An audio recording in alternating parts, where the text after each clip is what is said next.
Nurse Walsh, I don't recall asking for your medical opinion. Perhaps you should stick to changing bedpans. That is what Dr. Hayes said 47 minutes before everything changed. Oak Creek Memorial's third shift ICU wing hummed under fluorescent lights that never dimmed, never stopped. The antiseptic smell mixed with stale coffee from the nurse's station, a combination so thick you could taste it on your tongue. Margaret Walsh moved through the ward at 2:33 a.m. with the kind of precision that came from muscle memory so old it predated conscious thought. 23 years. That's how long her hands had known what to do before her mind caught up. She was 51 now, though the hospital record said 54, a small lie that made it easier to disappear into the third shift, to move through these corridors without anyone asking questions about the woman who'd taken a job that required her to work when decent people slept.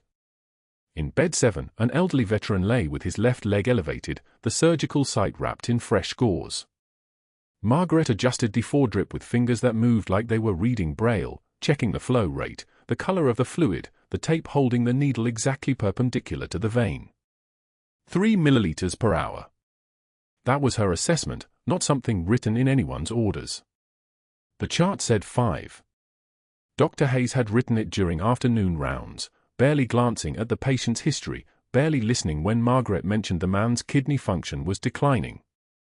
The protocol is clear, Hayes had said, not looking up from his phone. 5 milliliters. Next. The man's name was Robert Chen. 78 years old. 32 years as a machinist before a stroke took his right side in 2019. He'd been at Oak Creek for 9 days post-revision surgery, and Margaret had watched his condition narrow like a closing fist. The decreased urine output. The slight yellowing at the edges of his eyes. The way his breathing changed when he lay flat. These were sentences written in a language Hayes had forgotten how to read. She finished the adjustment and stood there for exactly 4 seconds, watching the 4-chamber fill and drip, before moving to the next bed. Muscle memory took over. Chart. Vitals. Assessment. Move. The other nurses called her the ghost because she moved through shifts without speaking, without joining conversations in the break room, without appearing in any of the photos that got posted to the unit's Instagram account. The ghost was fine with this. The ghost preferred it. In her locker downstairs, beneath her spare scrubs and the extra compression socks she rotated through, sat a Ziploc bag containing a folded American flag. No name embroidered on it. No insignia visible. Just a flag folded into the tight triangle that military families receive at funerals, kept by someone who never attended the service because she'd been the one holding the body before it went home. Margaret had opened that bag exactly once in 6 months, at 3 in the morning in an empty laundry room, her hands shaking as she held the fabric. Not from sadness.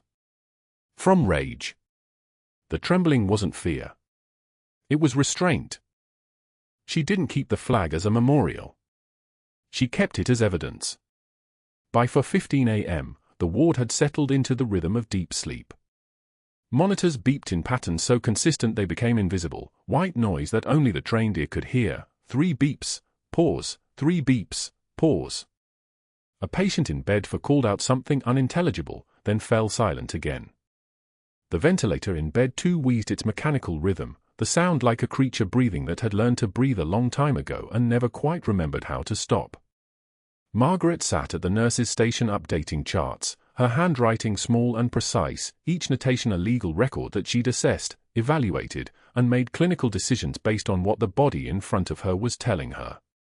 In bed 12, the former combat medic named Torres, who'd been at Oak Creek for 6 weeks with an infected shrapnel wound that most nurses wanted to hand off, watched her work from across the ward.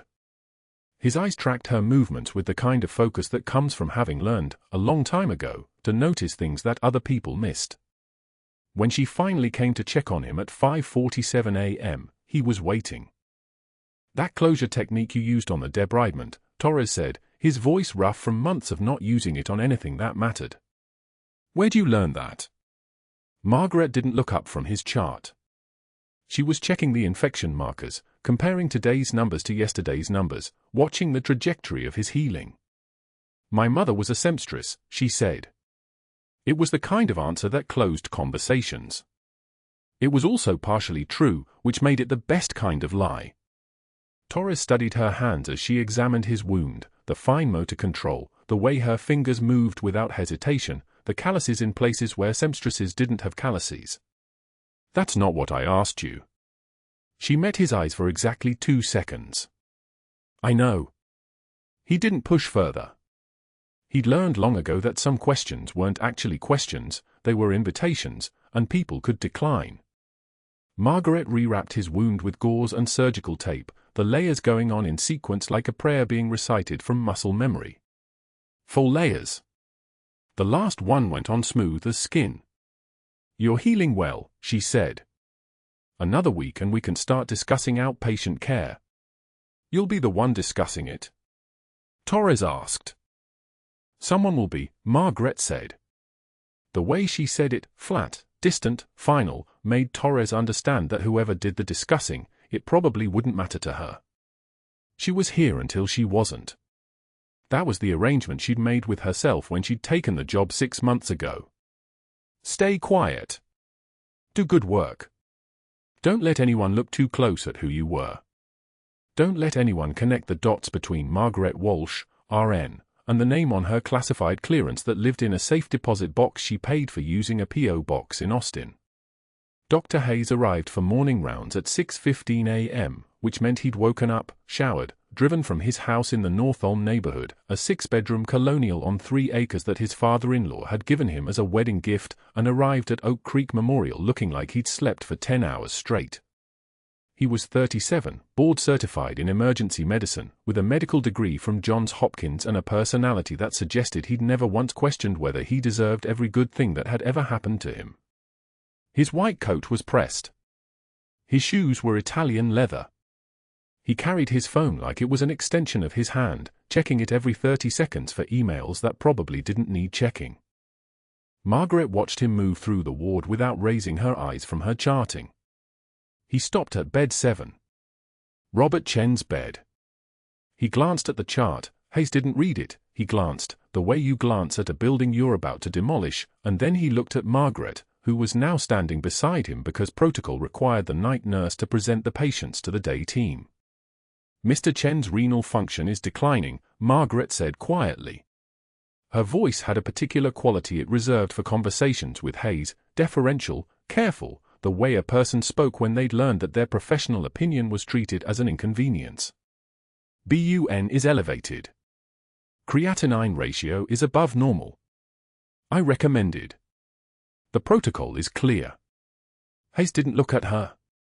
He was adjusting the fall line, changing it from 3 milliliters per hour back to 5, his movement sharp with the kind of certainty that comes from never having been wrong about anything important. Post-revision patients require standard fluid replacement. Anything less and you risk complications. His kidney function is not your area of expertise. Hayes had looked up now, and his eyes had that particular quality they always had when he was correcting her, patient the way you're patient with a child, or a dog, or something you'd already decided was beneath the effort of genuine conversation. You're a competent floor nurse, Margaret. Excellent at bedside manner. But medicine requires the kind of training that comes from a 4-year program plus fellowship. Let me handle the medical decisions. You handle the patient comfort. He said it in front of the 2 residents who'd arrived at 6:10 a.m., fresh-faced and eager to impress, already learning that their attending physician dismissed women who asked questions. One of them, a young woman named Dr. Reeves, who'd shown up to night shift once and been kind, looked like she wanted to say something. She didn't. Margaret didn't move. She didn't flinch. She met Hayes' eyes for exactly 1 second, then looked back at Robert Chen, whose yellowing eyes were fixed on the ceiling tiles above his bed. The room went so quiet you could hear the fluorescent lights humming, a sound like thousands of insects trapped behind glass, desperate to escape. "Of course, Doctor," Margaret said. "My apologies." Hayes nodded, satisfied, and moved to the next patient. Rounds continued. By 7:30 a.m., he was gone, back to his office on the 2nd floor where he probably had a desk that cost more than Margaret's monthly rent. The residents dispersed. The day nurses arrived, 20 minutes late as always, their scrubs still damp from the parking lot rain. Margaret handed off her charts, provided her updates, and said nothing about the 4-line Hayes had changed back to 5. She wouldn't clock out until 8:15 a.m. But that wasn't the worst part. The break room was small, with a microwave that hadn't worked properly since January and a refrigerator full of half-empty yogurt containers nobody claimed. Margaret carried her lunch container, leftover rice and vegetables she'd prepared on Sunday, and sat at the small table near the window. Outside, San Antonio was waking up. Traffic was starting. The rain from the night had mostly stopped, leaving the parking lot slick and gleaming like something alive. 3 other nurses were in the room. Mitchell from the day shift, pulling a salad from the fridge. Cassandra, who specialized in pediatrics but was covering a shift on the adult side. And Jennifer, who'd been friendly to Margaret in the first month, before Hayes had made it clear that the new night nurse wasn't someone worth associating with. Margaret opened her container. Sat down. Began to eat. The 3 of them looked at each other. No words were exchanged. No signal was given. But within 45 seconds, Mitchell had taken his coffee and left. Cassandra gathered her things, remembering suddenly that she needed to check something in the PACU.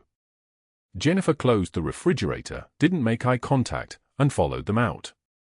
The break room was silent except for the microwave humming and the refrigerator's occasional mechanical groan. Margaret ate her rice and vegetables and watched the parking lot. She'd experienced worse isolation than this. She'd spent 48 hours in a safe house in Lashkargah with a wounded interpreter and no backup, listening to the sound of mortars landing in the city around them.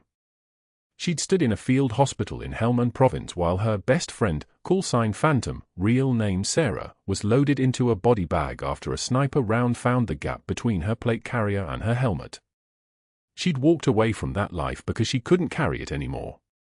Couldn't carry the weight of who Commander Margaret Walsh had been. Couldn't answer the questions that would come if anyone knew.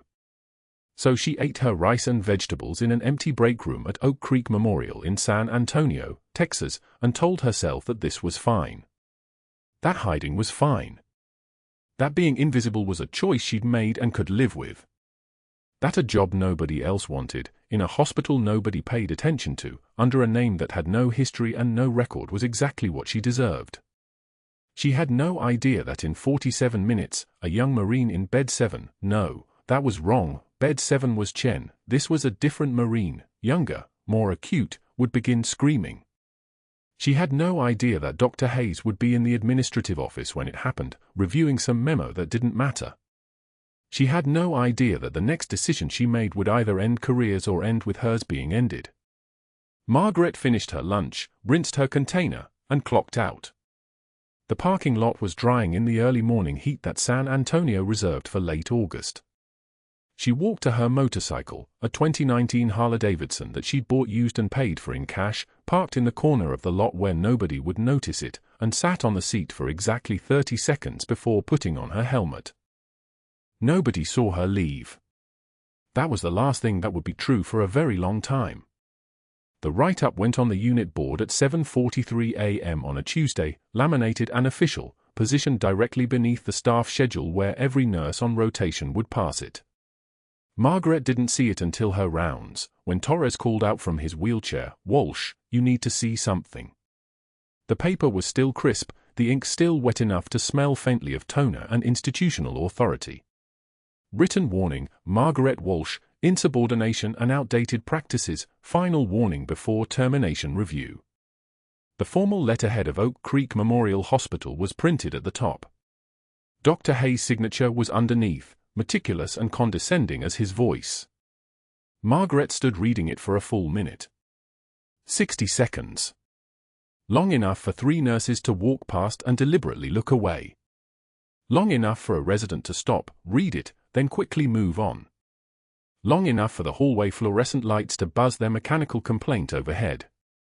Her hand came up slowly to touch the paper, her fingers stopping an inch away, those hands that had held arterial bleeds closed on darkened surgical tables in Helmand Province, hands that could tie a perfect suture blindfolded, hands that had carried a folded flag down a flight of stairs at 2 a.m. because she couldn't bear to leave it on the cot. The hand trembled. Just barely. A micro-vibration. The kind of trembling that wasn't fear but rather the physical manifestation of a trained operative holding every violent response in perfect lockdown, every scar on her palm screaming at her to do something, anything, but she didn't. She simply pulled her hand back, wiped her eyes with the heel of her sleeve, and walked toward the patient ward without another glance at the board. That was how you survived. You didn't rage. You didn't respond. You absorbed the blow and kept moving, the same way you'd learn to absorb mortar fire and field amputations and the weight of 14 bodies you couldn't save in a valley that still appeared in your worst dreams. Protocol and mercy. That's what she'd said to Hayes, and he'd laughed at her in front of a patient's daughter, and now he'd formalized it, made it institutional, turned her best instinct into a character flaw recorded in permanent ink on a piece of paper that would haunt her through 3 shifts a week. The ward was chaos, 3 post-operative patients, 2 on pain protocols that would take careful monitoring, 1 with a drainage line that needed checking at 4-hour intervals. Margaret moved through the rooms with the same precision she'd always used, updating charts, checking dressings, adjusting medications with the kind of methodical attention to detail that came from understanding pain wasn't just sensation but information, and information saved lives. A patient from the orthopedic floor was recovering from a tibia fracture repair. She checked the surgical closure, clean, no signs of infection, but the suturing technique was sloppy, the kind of work that a surgeon in a hurry produced, stitches spaced inconsistently, tension uneven. Margaret made notes. She always made notes. Protocol required it. By Friday, new patients were cycling through. An older veteran came in with an infected shrapnel wound. The injury was old, from Iraq, 2007, never fully healed, tissue damage that had been festering for 16 years. The wound bed was necrotic in places, the surrounding skin inflamed and hot to the touch. When Margaret began debridement, she used a technique most modern nurses had moved past, a 3-layer closure approach that required the kind of spatial reasoning and hand control that came from field surgery experience, from understanding that sometimes the most elegant solution was the one that worked under the worst possible conditions. She debrided the necrotic tissue with swift, precise strokes. Then she closed the first layer with interrupted sutures, spacing them exactly 3 mm apart. The second layer was a running stitch, tension perfectly even. The third layer was subcuticular, invisible, the kind of work that required you to think like a surgeon rather than a nurse, to understand the geometry of how skin healed when it was treated as an engineering problem instead of a medical routine. The veteran watched her hands move across his wound. His name was Torres, he told her that during admission, and his eyes were the color of burnt coffee, the eyes of someone who'd seen combat and survived it. I've only seen surgeons work like that in field hospitals, he whispered, watching her hands with the kind of recognition that came from being in the same rooms where trauma became temporary operating theaters. Where'd you learn that closure technique? Margaret didn't hesitate. The lie came as easily as breathing, a deflection that had become second nature. My mother was a seamstress, she said, not looking up, her focus on the final stitch. She taught me about tension and spacing. All fabric work really, you have to understand how the threads interact. It was a perfect lie because it contained just enough truth. Her mother had been a seamstress. In 1987. Before Margaret was born. A detail she'd memorized from family records the way operatives memorize cover stories, building a life out of fragments that could hold up under scrutiny for exactly as long as they needed to. Torres accepted it. People wanted to believe that skill came from ordinary places, that excellence could be traced to a parent's craft rather than to 19 years in Special Operations Command, to surgical theaters that weren't in any hospital directory, to a rank that couldn't be spoken aloud because the clearance levels were classified beyond the highest civilian credentials. She did good work, Torres said. You've got her hands. The dressing was complete. Margaret disposed of the contaminated materials, stripped off her latex gloves with a snapping sound that echoed slightly in the quiet room, and made her final notes on the chart. Clean closure. Risk of infection minimal. Healing trajectory approximately 8 weeks, assuming adherence to dressing changes and infection protocols. She documented it the way she documented everything, with the precision of someone who understood that written records were the only proof that care had been given with competence and attention. She didn't know that Dr. Hayes would read those notes tonight and make a single addition in a slightly different font, assessment adequate but closure approach inconsistent with hospital standards. Recommend monitoring for complications. DH. The weekend passed. Margaret worked Saturday night shift, the kind of shift that nobody wanted, the skeleton crew operations where the hospital ran on veteran nurses and overworked residents. She moved through it alone, as she'd moved through every shift for the past 3 weeks. The break room had become a place she didn't enter anymore. She ate her meals in her car. She changed her scrubs in the bathroom instead of the locker room. The isolation had a rhythm now. You could almost predict it, almost plan your day around the spaces where humans weren't. It was quieter that way. Safer.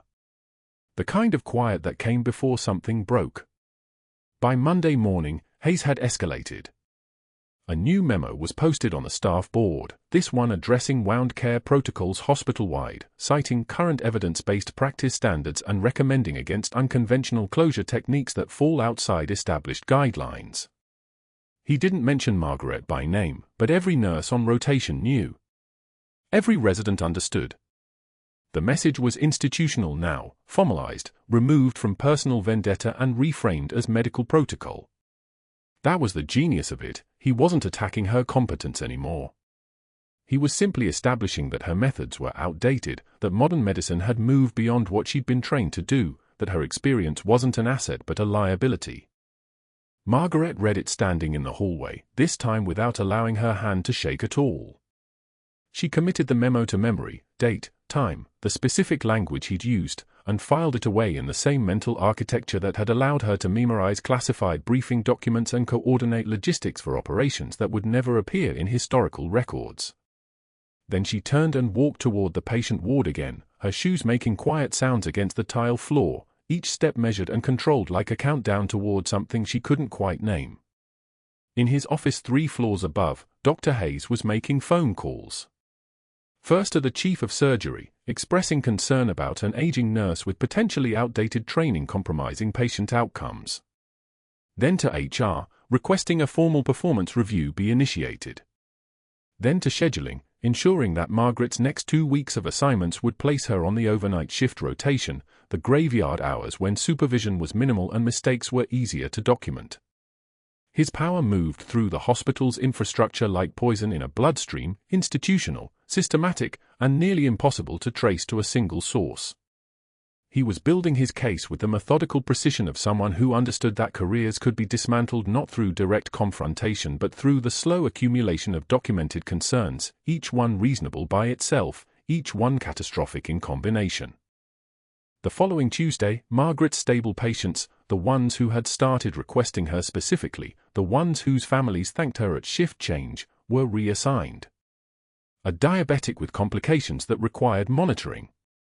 A post-operative septic patient whose fever patterns Margaret had learned to read before they spiked dangerously. A frail elderly woman recovering from a hip replacement.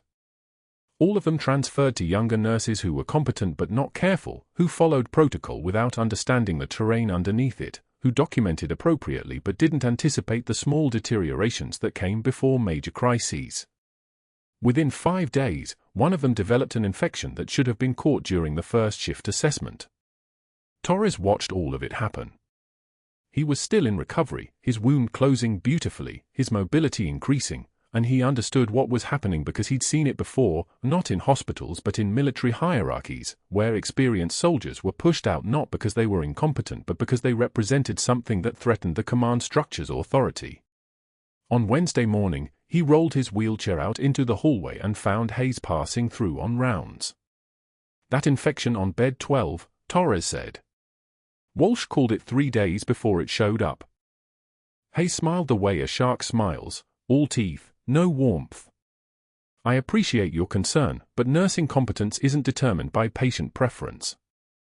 He said it like a man who knew exactly how far he could push, who understood that an old commander with a battered wheelchair and shrapnel scars had no institutional power in a hospital system designed to protect doctors and document nurses. Then he moved past, his white coat trailing behind him like a cape, his confidence unshaken because he genuinely believed he had all the leverage. What he didn't know was that Margaret's classified clearance was being flagged 3 floors below, in a basement office where hospital security processed background checks. The notation on her file read, "Clearance level for a naval special warfare, contact DoD liaison if employment changes." A routine memo. A routine trigger. The kind of thing that happened all the time and meant nothing until suddenly it meant everything. The phone call was being made this morning, even as Margaret worked her shift, even as Hayes documented her incompetence in chart notes that were building toward a termination meeting, even as the hospital's infrastructure quietly shifted beneath everyone's feet like tectonic plates moving toward an earthquake. The reassignment started small, almost polite. Dr. Hayes would appear at the nursing station with a clipboard and a smile that never reached his eyes, suggesting that perhaps the newer staff would benefit from continuity with the long-term patients, Margaret's patients. The ones who'd stopped screaming at night because they knew her footsteps meant someone who understood. Mr. Chen, who'd been on the unit for 6 weeks rehabbing after a spinal fusion, was transferred to a resident fresh out of medical school. Mrs. Kolsky, admitted 3 months ago with a septic infection that Margaret had nursed from the brink, suddenly became the responsibility of a nurse who'd been at Oak Creek Memorial for 4 weeks.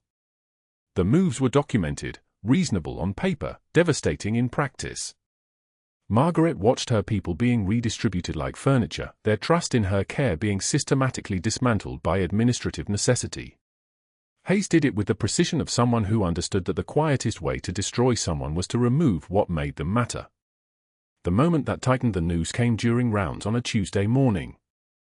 Margaret was changing a patient's abdominal dressing, a post-op appendectomy 3 days out, when Dr. Hayes materialized beside her with 3 residents trailing behind him like remoras following a shark. She was using a 3-layer closure technique, meticulous and clean, the way field surgeons worked when infection meant death and supplies were measured in ounces. Hayes watched for exactly 8 seconds. Then he said, loudly enough for everyone to hear, "That's not protocol, Margaret. We use the 2-layer compression here. You're introducing unnecessary complexity." The younger doctors stared at her. Margaret didn't pause, didn't justify, didn't explain that 3-layer closure reduced infection rates by measurable percentages. She simply said, "Understood, doctor," and began unwrapping the dressing to follow his instructions. One of the residents whispered something to another. They turned away. The patient, an elderly construction worker, reached out and touched her hand but said nothing. Hayes had already moved on to the next room, already moving on to the next small cutting away of her credibility. The chart notes were worse because they were permanent. Margaret would pull up a patient's file and find her clinical assessments rewritten in Hayes's handwriting. She documented decreased urine output and elevated creatinine in a diabetic patient, a sign of acute kidney injury that demanded intervention. Hayes had overridden her note with a single line, "Patient stable." Staff assessment overstated. 3 days later the patient crashed, needed emergency dialysis, and the chart showed that the warning signs had supposedly been missed by incompetent nursing. It wasn't sabotage that could be easily proven, it was gaslighting written into the medical record, each entry another brick in the wall he was building around her competence. Margaret sat at the break room computer at 2,200 hours, reading her own clinical work being systematically erased by someone's pen, and the only thing that moved was her jaw. She clocked out and drove home in silence, the city lights blurring past like accusations. But that wasn't the worst part. Not yet. The screaming started at 0300 hours. Margaret was in the supply room restocking the trauma cart when she heard it, not the usual post-operative pain that came in managed waves, but the sound of something catastrophic happening to a human body. She moved toward the sound before she'd fully registered it, muscle memory older than the nursing degree carrying her down the corridor. Bed 7. Private Danny Reeves. 23 years old, fresh back from his second deployment, admitted 5 days ago for what was supposed to be routine post-combat evaluation. He was on his side, thrashing against restraints that shouldn't have been necessary, his right leg rigid as concrete. Margaret's hands were already moving. She cut his pajama leg open, the fabric surrendered against her trauma shears like paper, and what she found made her breathing change. His calf was swollen, a deep purple-black that spoke of internal pressure building with nowhere to go, the skin stretched so tight it looked ready to split. She pressed her finger into the muscle and felt nothing give back. Rock hard. Woody. The worst possible resistance.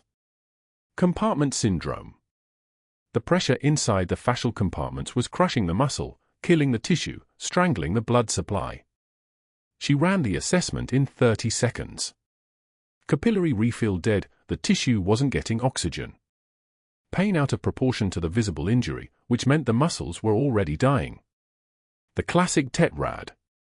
She knew exactly how long he had, 11 minutes before the damage became irreversible, before his calf went from savable to amputated.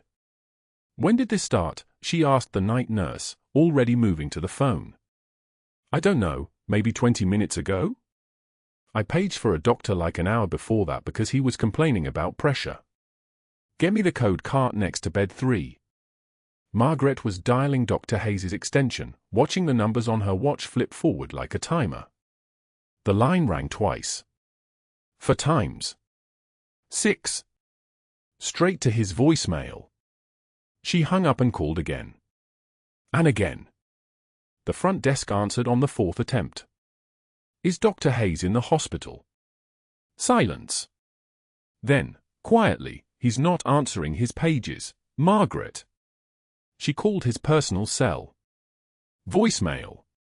The recording of his voice sounded apologetic. She hung up before the beep. 11 minutes. Maybe 10 now. Torres appeared in the doorway, the combat medic from bed 5, the one who'd recognized her hands when she sutured his wounds. He'd been mobilizing himself on crutches, the Marines teaching him to move through the world with one good leg and a terrible amount of pride. He took one look at Reeves's leg and pulled himself inside the room. Command, he said, quiet as prayer. Margaret looked at him. Back at the leg. At the sealed trauma cart where the scalpel kit sat with Dr. Hayes' initials on the access log and a memo from his desk dated 6 days ago, restrictive access to surgical equipment. RN Walsh is to request explicit authorization prior to any procedure involvement. The memo that had been placed in her file. The memo that was part of the documentation he was building toward her termination. She made a choice. It took 0.8 seconds. Get me a witness, she told Torres. And nobody moves him off this bed. Torres nodded. He understood what she was saying, that this needed to be seen, that what was about to happen needed people who could testify. He swung himself to the doorway and called out. The night charge nurse came. The resident who'd been sleeping in the on-call room appeared, still adjusting his glasses. Torres positioned himself where he could see everything. Margaret opened the trauma kit. The scalpel felt right in her hand, felt like something that had always belonged to her fingers. She didn't think about the memo or the termination file or the systematic dismantling of her credibility. She thought about the 11 minutes. About the fact that Reeves had survived Helmand Province only to lose a limb to pressure that could be released in seconds. She thought about field hospitals and emergency medicine and hands that had trained across 2 decades to know exactly how hard to cut. She prepped the calf with antiseptic, the sharp chemical smell cutting through the room, and located the fascial compartments by sight and memory. The anatomy was absolute. The anterior compartment, the lateral compartment, the posterior compartments. She made one incision, precise as a compass point, straight through skin and fascia to the muscle beneath. The release was immediate and terrible. Blood and fluid bulged through the opening like pressure equalizing, the muscle expanding slightly as the crushing force released, the tissue flooding with oxygen from the reopened vessels. She watched capillary refill return, the pale tissue flushing pink as blood resumed its work. Sinus rhythm in the tissue itself, the return of perfusion. She said nothing. Neither did Torres. The charge nurse watched as if she was witnessing something that shouldn't be possible. His legs pink again, the resident whispered. Nobody had ever told him how to sound when they saw someone do something that was supposed to be impossible. Margaret cleaned the wound with the precision of someone who'd performed this procedure 47 times before, 47 times in field hospitals under mortar fire, 47 times when the alternative was amputation or death. She packed sterile gauze and made a note, fasciotomy for acute compartment syndrome, right anterior tibialis. Release of pressure, restoration of perfusion, patient stable, vitals recovered. She didn't include her name. She didn't need to. 11 minutes had passed. Reeves was sleeping now, the crisis past, his leg saved by someone who wasn't supposed to know how to save it. Dr. Hayes arrived at 031 for hours. He wasn't in hospital scrubs. He was in a polo shirt and khakis, civilian shoes, a cardboard coffee cup in his hand, the expensive kind from a place that didn't open until 0500. He'd been home. He'd been asleep. He'd had 40 minutes to respond and he hadn't. He took one step into the room and everything stopped. The coffee cup lowered. His eyes moved from Margaret to Torres to the charge nurse to the resident to the surgical site on Reeves's calf. The room held its breath like a held nerve. Hayes set the coffee on the counter. Very slowly. He pulled out his phone. He made a call, his voice perfectly modulated. This is Dr. Marcus Hayes. I need to report a scope of practice violation at Oak Creek Memorial, Trauma Ward, Bed 7. A registered nurse has performed a surgical procedure without authorization. Yes. I have witnesses. I'll be filing an incident report. He ended the call. He made another. Then another. His voice never wavered. He was building a file, layer by layer, the way Margaret's composure had taught him, systematically, without emotion, with the precision of someone who'd learned that quiet destruction was more effective than rage. When he looked at Margaret, he smiled. And that smile contained everything he'd done and everything he was about to do. We'll discuss this in a formal meeting with administration, he said. Don't leave the hospital. He walked out. The silence that followed felt like something with weight, something that could suffocate if you let it. Margaret understood, standing in that fluorescent-lit room with a saved Marine sleeping in the bed beside her and 3 witnesses frozen in a tableau of what they'd just seen, that everything had shifted. Hayes hadn't yelled. He hadn't needed to. He'd made 3 phone calls, and the architecture of her survival at Oak Creek Memorial had begun its collapse. The young Marine in Bed 7 began screaming at 0300 hours. His calf swollen purple and rock hard, the skin stretched tight as a drum, pressure building beneath the surface like a fuse burning down. Compartment syndrome. Margaret knew the timeline before anyone said it aloud. 8 hours until tissue death.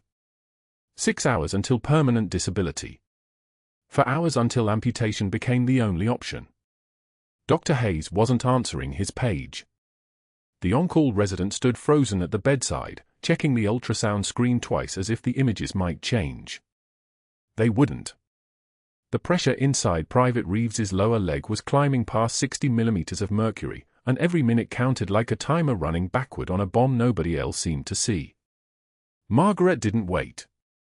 She moved to the supply cart, and reaching for what she needed before her brain caught up, 14-gauge angiocath needle, antiseptic swabs, size for scalpel blade. The resident's eyes widened. What are you doing? Margaret didn't answer. The answers were in her hands now, and her hands remembered this better than her voice ever could. She'd done this in a field hospital outside Sanjin with nothing but a headlamp and a Marine bleeding out on a stretcher. She could do it in a sterile operating room with lights and equipment and someone who needed saving. The blade was sharp. Everything good is sharp. She made the first incision along the lateral compartment, fast and controlled, the scalpel moving like it was part of her arm instead of a separate thing she was holding. The pressure released with an audible hiss, and the muscle bulged through the incision immediately, pushing out like it had been holding its breath for hours. Circulation returning. The leg already beginning to pink up as blood reached tissue that had been suffocating. 11 minutes. That's all it took. 11 minutes and Private Reeves's leg was saved. 11 minutes and Margaret had just broken every protocol Dr. Hayes had spent 3 months building against her.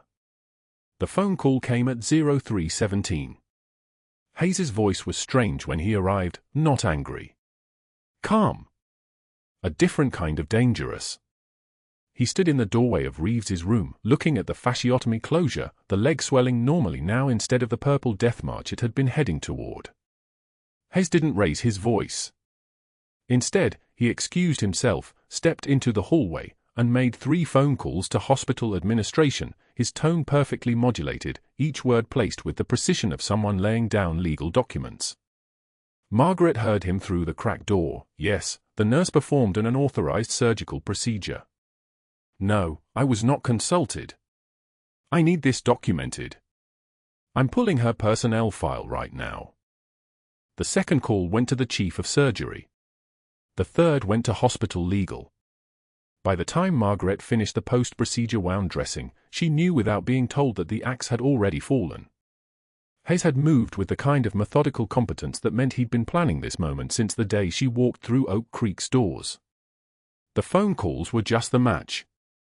The gasoline had been poured weeks ago. The conference room on the 4th floor smelled like stale coffee and that particular kind of antiseptic they used on furniture, the kind that never quite covered the smell of fear underneath. Margaret sat across from Dr. Hayes and a woman from HR whose name tag read Patricia Vance, and Hayes had a folder on the table that was at least 3 inches thick. Personnel file. Performance reviews. The write-up. Incident reports. All of it. All the ammunition he'd been collecting. Commander Walsh, Hayes began, and Margaret's jaw tightened at the use of her rank. He knew, somehow he knew, or maybe he was just being formal to make it worse. We need to discuss your pattern of behavior at this facility.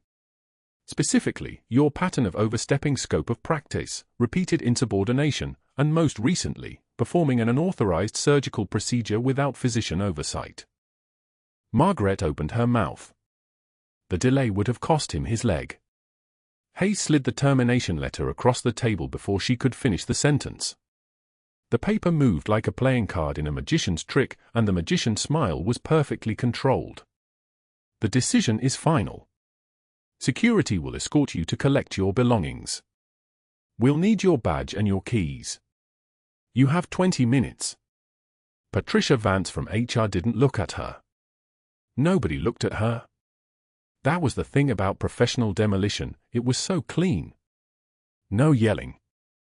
No theater.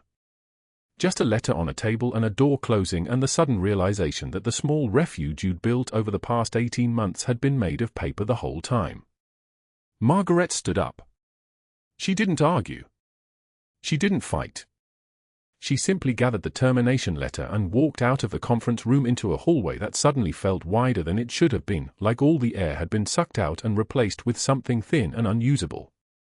She had hidden her past because after Helmand Province she couldn't bear the weight of who Commander Margaret Walsh had been.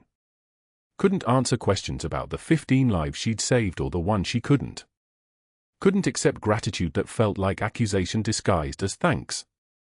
Couldn't explain to her sister why she'd walked away from the military hospital at Walter Reed and vanished into a third-shift nursing job 2 states away instead of coming home for Christmas and pretending that everything was fine.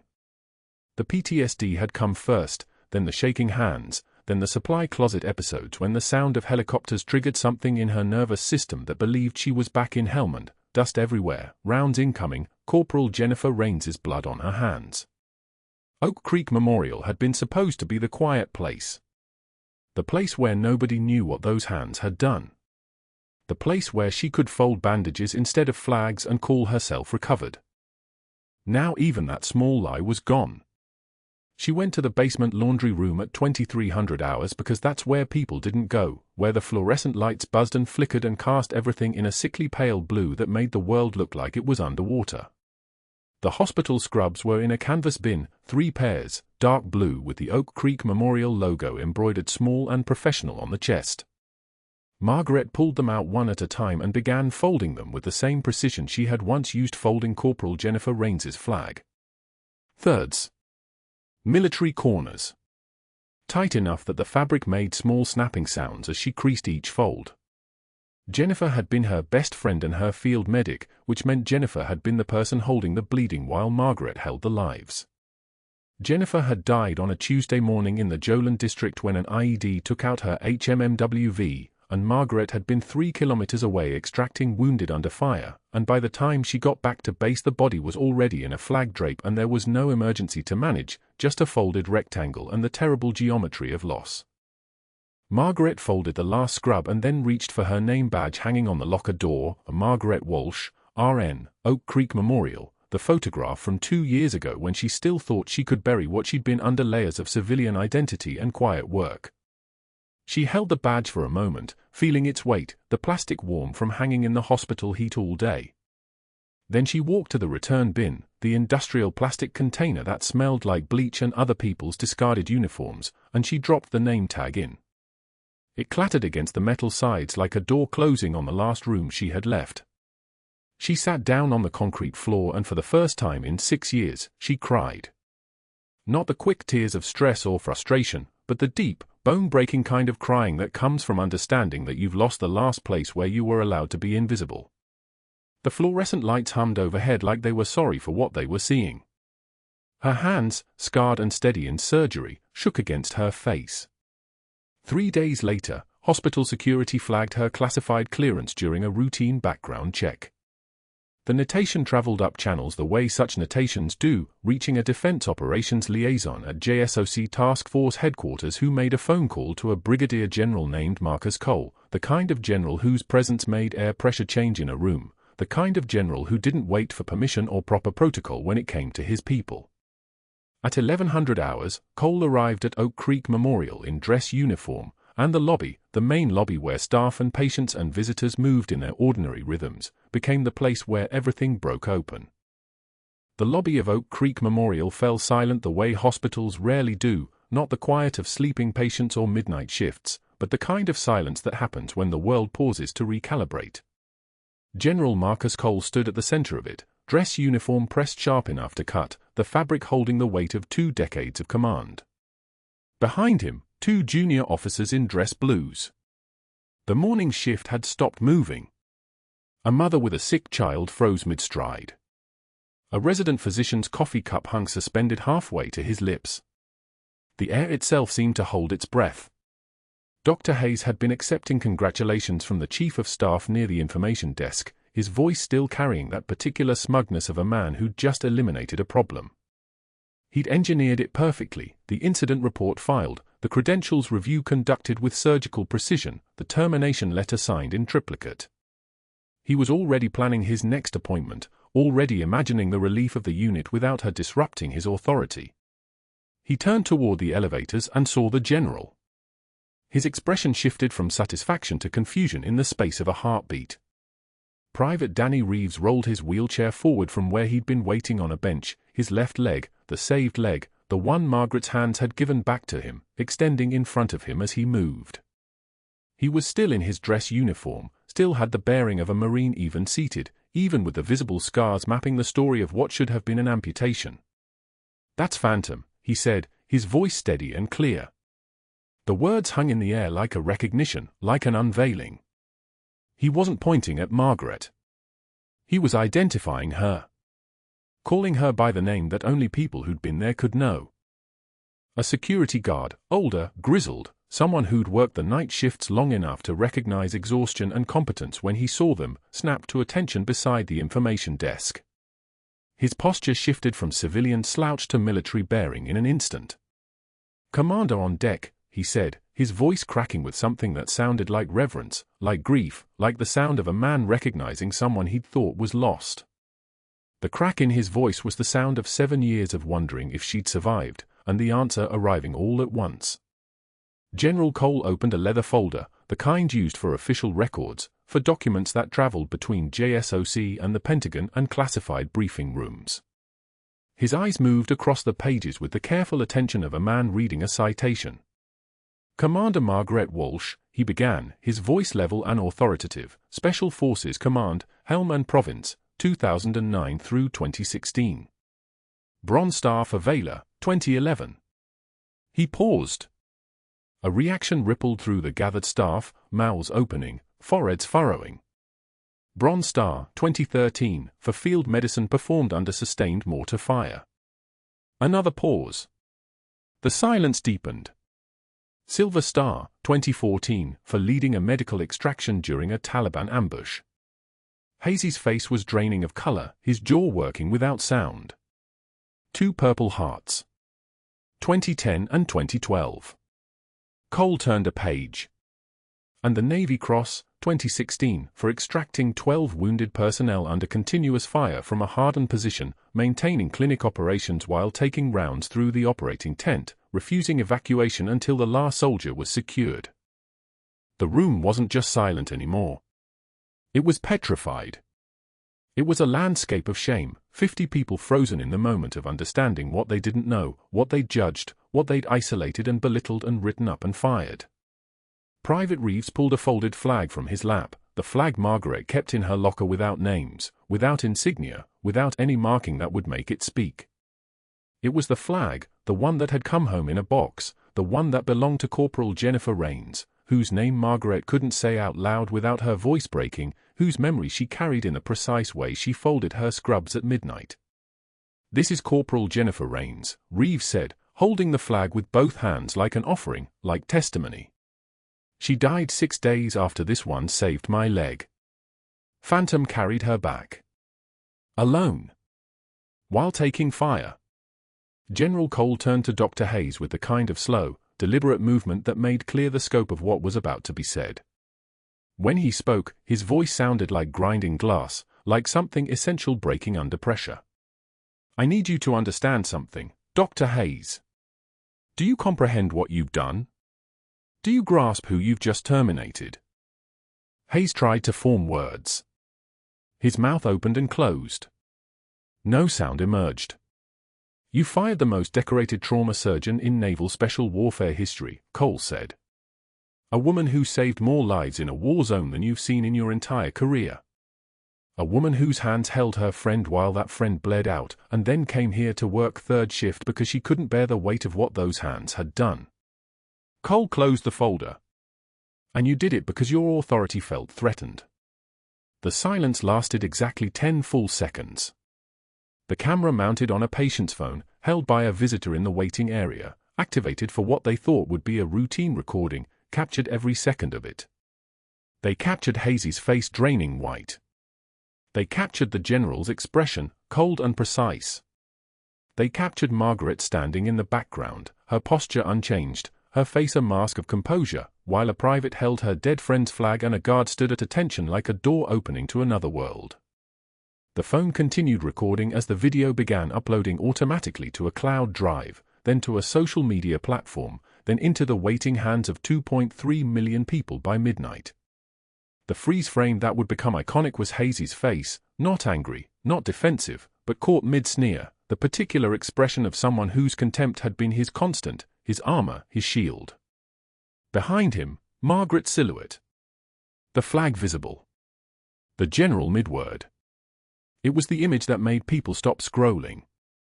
It was the image that made people tag their friends and write comments in all caps, "This is real, and that's the nurse he fired, and this can't be real." By 9 a.m. the next morning, Oak Creek Memorial's switchboard was overwhelmed. News vans were lining up in the parking lot. The hospital board was convening an emergency session. The Texas Medical Board's phone line was ringing off the hook with calls asking about Dr. Hayes's credentials. But none of that mattered compared to what happened when Dr. Gerald Hendricks, retired Army colonel, professor emeritus at Hayes's medical school, saw his former protege's face frozen in that viral image. Hendricks had taught Hayes anatomy. Hendricks had written letters of recommendation. Hendricks had believed in him. And watching that freeze frame loop across his feed, watching the contempt, the arrogance, the casual cruelty of a man dismissing someone whose shoes he wasn't fit to untie, Hendricks felt something break open inside him. He submitted a formal complaint to the Texas Medical Board. It detailed a pattern of ethical violations, abuse of authority, and clinical decisions that suggested a pattern of behavior extending back 5 years. He attached the video. He called colleagues. He wrote letters. He did what mentors do when they realize they've trained a predator. Within 72 hours, Hayes was suspended pending investigation. Within 2 weeks, his hospital privileges were revoked and his academic appointments terminated. The research fellowship at Johns Hopkins sent a brief email, position no longer available due to credentialing concerns. His wife took their daughter to her mother's house and didn't return his calls. He sat in his home office surrounded by framed degrees, watching the view counter climb past 5 million, past 10 million, watching his name become shorthand for something the internet had decided needed a reckoning. But Margaret's real vindication came 6 months later on a Tuesday afternoon in San Antonio, in the backseat of a government car, driving toward her first day as the VA's chief medical officer. The motorcade passed through the South Side, past the check-cashing places and the strip mall restaurants, past the ordinary landscape of ordinary lives. And there, at a folding table outside a financial services office, sat Dr. Hayes in a suit that had come from a clearance rack, selling supplemental insurance policies from a clipboard. His eyes lifted as the car passed. For 1 second, their gazes met. His dropped to the pavement like something had cut the string holding them up. Margaret looked forward and didn't smile. She didn't nod. She simply continued forward into the rest of her life. Her new office at the VA overlooked the city, San Antonio stretching out in the heat, the landscape of second chances. The walls held the trauma protocols she developed in Helmand, now being implemented across 6 regional medical centers. Private Reeves worked 3 floors down as a peer counselor, his saved leg carrying him through hallways, his presence a walking testament to what Margaret's hands could do when they were no longer constrained by someone else's fear. On her wall hung the folded flag in a museum-quality glass case, brass plate beneath it reading Corporal Jennifer Rains, KIA Helmand Province, gone but not forgotten. Beside it in a simple wooden frame, her Old Oak Creek Memorial name tag, kept not as a trophy but as a reminder that healing sometimes requires you to save yourself first. If you haven't subscribed yet, now's the time. These stories of ordinary people with extraordinary strength deserve to be shared. Like this video if you believe in accountability, comment below with what you would have done in Margaret's position, and share this with someone who needs to know that your past doesn't define your present.